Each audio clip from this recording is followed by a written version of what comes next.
second chances, you know. Okay, we're live. Okay. So on my code, what I did, we use this ocho sensors, where if you get closer to the object, like for example, if you get closer to the TV, the centimeters will go lesser. If I move far from the object, the centimeters go bigger. And what it does, I was able to change this code right here. I wish I could show you, but we're having technical difficulties. So like these sensors, I was able to use 11 and 12 over here. So like these little pins right here, they go 9, 10, 11, 12. So the last two, I was able to change those by adding 4 and 3, and also adding on this pin 4 and 3 to let it know like that's how much I wanted to move, and like it was able to let me do that sensor with the ultra sensor, which is the two little eyes. Show me the eyes, man. That's it. Go. All All right, cool. Gotcha. And I'm gonna pass it on to my peer, Venti. Hello, I'm Venti. So I'll be talking about the robot. So here's my code. This one is sweep. So when you turn it on, it should move its leg.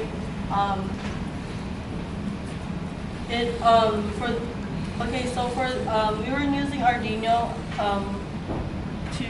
to work our robot, and these are the comments of how it should move. And for our robot, this one should move at least 180 degrees to 0 degrees, and then the way it's connected is it uses the wire, and it has it uses the 9-pin to be able to move its leg.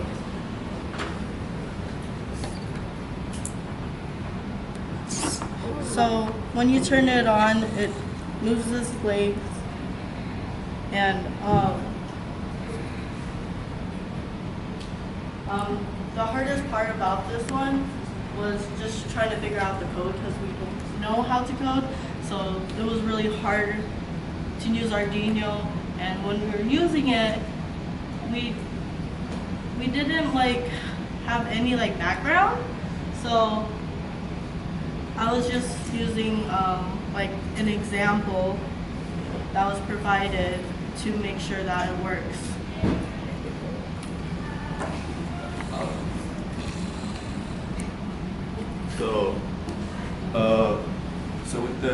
So I did the same code as Wendy too, but it was a different leg.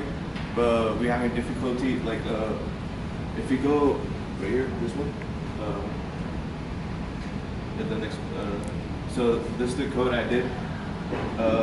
So it was moving one of the right leg, so able to do that. So I did these wires, so 9, 11, and 10.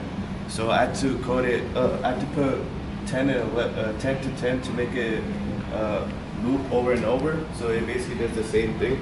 And but the technical difficulty we were having, the reason we were not able to combine our all code because we needed a program called it's called like the library. It's the W program. So it was so this was the latest version, but it only ran into the old version. I did after a couple of research, we were trying to figure it out. It got replaced to Arduino Edge, and then I had to download that new file but it was still it still couldn't read one of the library. The library was important because it basically tells the robotic to do the functionally. So if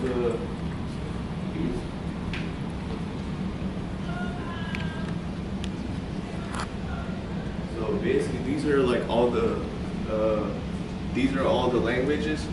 These are like all the libraries we have to learn. So UPing for was to add a INS code, the sensor code, and this was Wendy servo, and same with mine too. But this was the one we were having difficulty with to make all our codes to function right. Like you could tell, So and these are the numbers. If you really want to like make it change, like we just had to edit those. Like for example, 85 to. So moving forward, if everything worked out, it would look like this.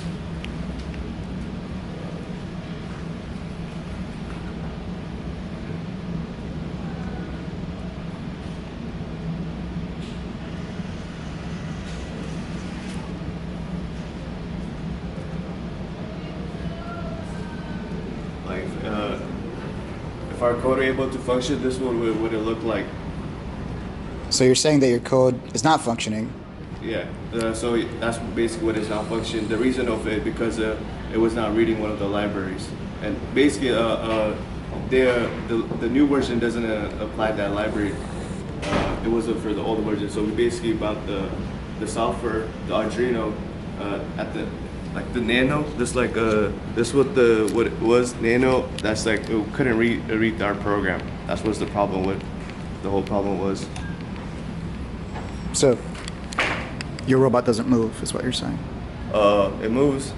It moved one right here. It was able to function right here. That's one of the code, but the problem was we were not able to combine all our code together to make it move for like more than yeah. Do that again. Do it one more time. So if you turn it off, you could. That's pretty nice. So our last things we learned, plastic design. So basically what we learned is like that you're able to code this stuff. I mean, on the website it shows like a 7-year-old can be able to code, but if it comes to reality, it takes more than critical thinking to really like code it. But also like we learned, but like you gotta think outside the box to be able to code these things, and you gotta use different softwares like JavaScript or Pythons and stuff like that. Unfortunately, some of the softwares that this robot use, it doesn't appear anymore on the website. So the next time we get you guys. Also adding with that, it's not the hard skills we learn, we also like the soft skills, like time management and researching a lot, and yeah. Anything you learned? It's just basically that I realized that Arduino was really hard to use. It was very just like time consuming, and like that's pretty much it.